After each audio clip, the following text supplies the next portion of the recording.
Is it fair to put the Eagles' struggles on Hurts? And I put struggles in quotes. Because they have the best record in the NFC. So it's kind of the whole thing is kind of 8-2. They're really struggling. Look, Jalen Hurts is not beyond reproach. And he's not on the Mount Rushmore of quarterbacks in the league right now. So I'm not trying to act like he's been perfect and all that. But my answer to this question is no. And here's why. What they do last year? They won the Super Bowl. Yeah. Here are Jalen Hurts' numbers last year compared to this year. Better passer rating this year.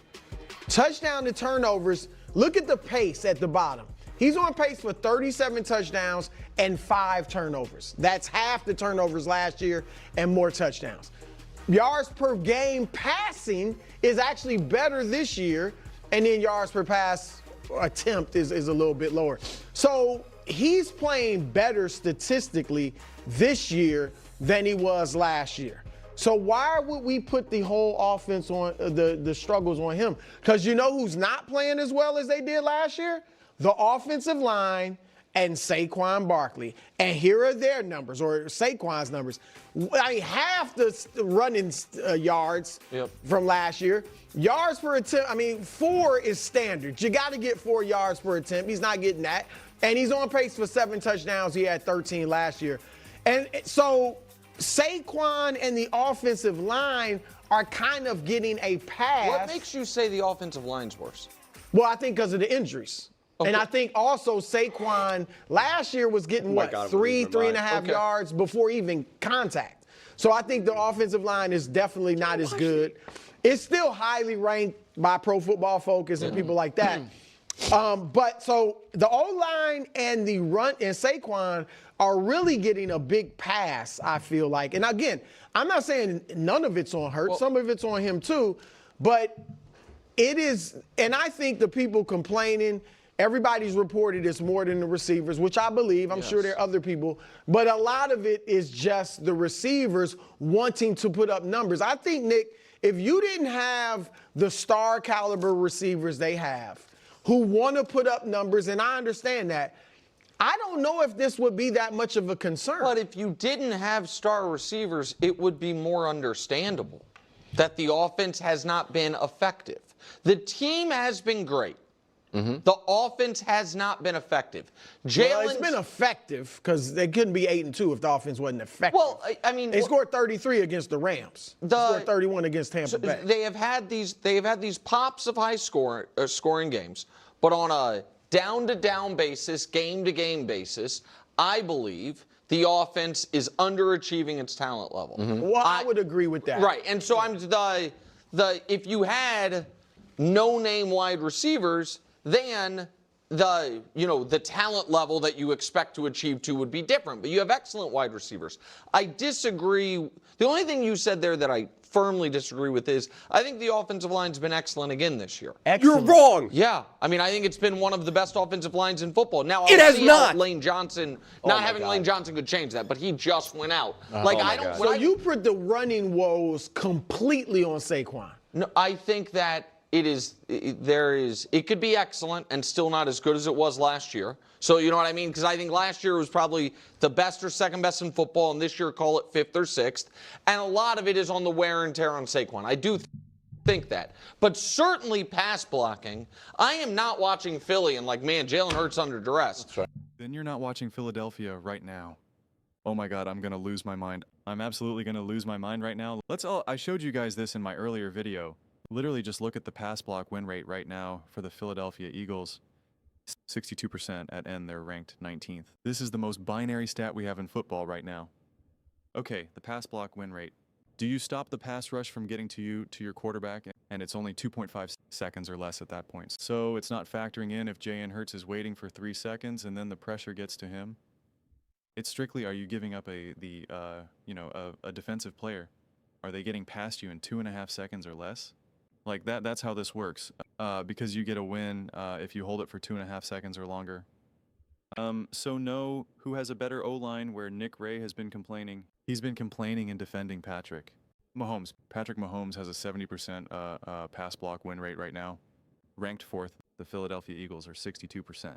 That's an 8% difference. Miss me with this absolute nonsense. The Green Bay Packers 70%, the Denver Broncos 70%, the Chicago Bears 73%, the Buffalo Bills 74%. The Arizona Cardinals have a better pass block win rate. The Atlanta Falcons have a better pass block win rate. The Baltimore Ravens. This is insanity. The Dallas Cowboys have a better pass block win rate. The Jacksonville Jaguars, the Los Angeles Rams, the New York Giants, we've lost our minds. We've reached the point where we just make stuff up. I mean, you want to know the percentage of pressures per pass attempt for Jalen Hurts right now. It's over 45%. For Matthew Stafford, 36%. For Dak Prescott, Baker Mayfield, 36%, 37%. Like, what are we talking about here? We're now just blatantly going to make stuff up and say that this O-line has been good when no one in their right mind actually believes that. Like, Greg Cole literally is breaking down the film saying they're like, what's wrong with the run game? They're like, there's something wrong with Saquon Barker. And he's like, no, the O-line, there's no holes. There's nothing open. And he talks about how Mulata actually hasn't been playing that well as he normally has, Lane Johnson, etc., etc. It's unbelievable the lengths we go to make stuff up and down play and blatantly disrespect Jalen Hurts. We're just going to blatantly not acknowledge that this O-line has not been great. As proven through using your eyes and statistics, very binary statistics, it's unbelievable. It's unbelievable. It's so ridiculous. We're not going to bring up coaching or anything else like that. It's just, let's put that focus on Jalen Hurts. It's actually insanity at this point. We have lost our minds. Let's listen to Greg Kosell when asked, what's the main reason for the offensive issues? Let's see what Greg Kosell has to say, who's not a defender of Jalen Hurts by any stretch of the imagination. Let's see what he has to say. I mean, to me, the number one issue is the O-line. And I hear people who know better start with this predictable stuff. You know what happened in 2024? The Eagles' offense was really predictable in 2024. Yeah, but the O-line created a lot of big holes for Barkley. Yep, and he ran through some big holes in a very predictable run offense. There's not 1,000 running plays. So the things that make run offenses different, or in the minds of the people who think a run offense is predictable, is how you get to basic runs. Maybe it's different personnel, maybe it's different formations, maybe it's the use of motion, maybe it's different blockers at times. Let's say if you're running gap scheme, a different blocker as opposed to a guard being the puller, the kick out blocker. But at the end of the day, there's not 1,000 different runs. It has to be blocked at the point of attack. So the number one issue is the O-line. How about some more? Gonna see Jordan Mailata on a run, who I believe is the culprit here. Yes, I missed him. Missed him? You missed him. All these things sort of snowball. That's the thing. When things are great, everything looks great and everybody plays well. When they start to snowball, guys, you never expect to have a bad rep. Like, when does Mai look like this in the run game? Very rarely. Right. I mean, so it all just starts to snowball. The offensive line is not playing anywhere nearly as well as it did last season. I'm not saying Barkley's been perfect. You showed a play. Yeah, that Barkley didn't hit the hole, and the holes are not as big as they used to be. But Greg, you have that stat where it's 4 yards before contact last year, which is incredible. 87 right now. So you're talking about less than 2 yards before contact. That's an offensive line issue. That's the biggest thing you can isolate right now and say, what's different, just not playing as well. Huh. But it's excellent. It's top in the NFL. News to everyone. I just can't believe this. I have another video. Originally, when I saw that this clip was, I didn't watch clip. I watched it live right here with y'all.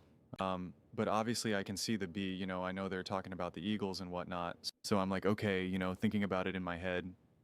And I had come across another clip where I only heard the first 10 seconds of it of Dan Orlovsky talking about it's so disingenuous and disrespect on Jalen Hurts. I was like, all right, I don't want to watch this. I want to watch this clip live, and make a video about it. And then I was like, you know what? Maybe I'll just play that clip after this one, and it'll be interesting. Now, I'm going to keep that separate. I'm going to do a different video. I'll probably post that on Friday or Saturday or whatever. I'll save that because I just can't believe the distortion of reality that we're witnessing right now. It's breathtaking. It's absolutely breathtaking right now. It really is. It's breathtaking. And again, it's funny to hear Greg Kosell talk about the predictability of the Eagles offense of even in 2024, but the players were good enough to overcome it. Isn't that actually pretty remarkable? Does anyone say that Sean McVay's offense is predictable? Does anyone say that Andy Reid's offense is predictable? Does anyone say that Kevin O'Connell, Shanahan, any of them say that those offenses are predictable? No. Oh, okay. So is it harder to play and win for offenses to look great when the defense is expecting what you're going to do? pretty much what Big Play Slay was talking about, why it's so hard for A.J. Brown, because he's not schemed open and there's no tricks and trades and this and that, like Justin Jefferson or Jamar or whatever, or Andy scheming, Kelsey, Rashid Rice, Xavier, I mean, whoever, wide open. You got Jay Guju Smith-Schuster sitting there with just no defender anywhere a mile near him.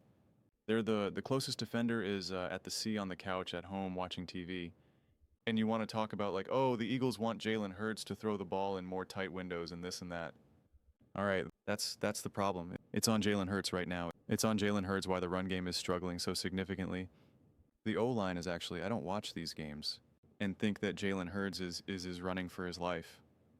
Then you're not watching the games. Some of the biggest plays from Jalen Hurts this season have been him running with making a throw on the run against the Minnesota Vikings, against the Detroit Lions, against the Green Bay Packers. What are you talking about right now? Week 1 against the Dallas Cowboys on a true standalone game. No other game was played in that day. I don't think another game was played within 24 hours. It was a true this is the game. The Philadelphia Eagles. There would be no excuse not to watch it. Insanity. In that game, Week 1, Jalen Hurts was pressured 14 times. Patrick Mahomes, 15. Baker Mayfield, 15. You know, the quarterbacks that they keep saying, oh, their O-lines aren't that good.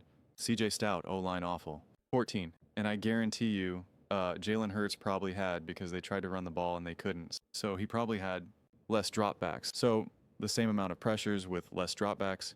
Yep. Jalen Hurts had 34 dropbacks. Patrick Mahomes had 47, yet they had the same amount of pressures. So who's being pressured at a higher rate? You tell me. Oh, that's right, Jalen Hurts. Got it. Got it. Makes sense. Makes sense. Jalen Hurts had to scramble 9 times. 9 times. 9 times. Computer. Who had to scramble the most in Week 1? Jalen Hurts. We've lost our minds. That's just Week 1. By the way, I picked that game because, again, it was a standalone game. Everyone watched it. If you didn't watch it, then you're not a football fan. And if you're not a football fan, then I don't know why you're watching this video of some random dude on YouTube. I don't know why you're watching. First things first, go watch something else. Go watch people eating cheeseburgers in their car or whatever people do these days. Watch me eat a taco while I tell you how good it is. This is just ridiculous. I'm dumbfounded at this point. This is breathtaking. This is stunning. This is shocking. This is ridiculous. This is insanity. This is insanity. And we get further from the truth. This reminds me of, and I'm going to end here, like I was pretty good at math, but I'm really sloppy and I like to just race through things. And so back when we were doing algebra and stuff like that, you know, you'd have like an exam, a test, and it would just be like, you know, it'd be like a white paper and it would be the equation. You got to solve it. But like I said, I got crazy writing and I didn't know where the heck I was and I need all the space and I would get a lot of these equations wrong and it would be like frustrating. And then I finally had one teacher that was like, listen, you're making a mistake earlier on in the equation, but then you're doing everything else correctly. And so, you know, you think, you know, you have this one number that you're now plugging it into the rest of the equation and you're doing everything right, but you're messing up here. And so you're getting further and further from the actual truth, from the actual answer to this. And she's like, we need to get you line paper because then you'll be able to see it better. You'll be able to write better. Shout out to that teacher. Don't forget your names. Sorry. And when you have that, then you'll actually be able to see what you're writing. You'll be able to stay in the lines more smoother. And there you go. Game changer. Game changer. Started getting things way more quick. I remember I had a professor or a teacher who I went to and I said, hey, I need to use like line paper. It's easier. And he was like, oh, no, you can't do that. Everything, all the answers need to be written on this paper. And he was what we call a bad teacher. And it's just like, that's what we get here with these conversations. Someone watches this who's maybe not as informed. They're like, oh yeah, the Eagles offense is pretty good. Oh yeah, Jalen Hurts isn't under that much pressure. Oh yeah. Yeah, no, that's not the problem. He's got excellent wide receivers, an excellent O-line, an excellent defense. No, just Jalen Hurts is the problem. And it's like, that's not true. And it's like, no, why? And then it's like, I'm forced to be like, what do you mean why? And then it's like, it's funny because if I show film, which everyone's like, show film, it's like, well, then you get flat. People say that you're cherry picking then. And it's like, okay, so then then that's why, then I pull like other experts, people who now are actually piling over the film. And it's like, well, what are they saying? Then what is their general consensus? When they watch all the film, because I can't show you highlights of 15 hours worth of O-line footage here. And so that's why we're going to talk about offensive line,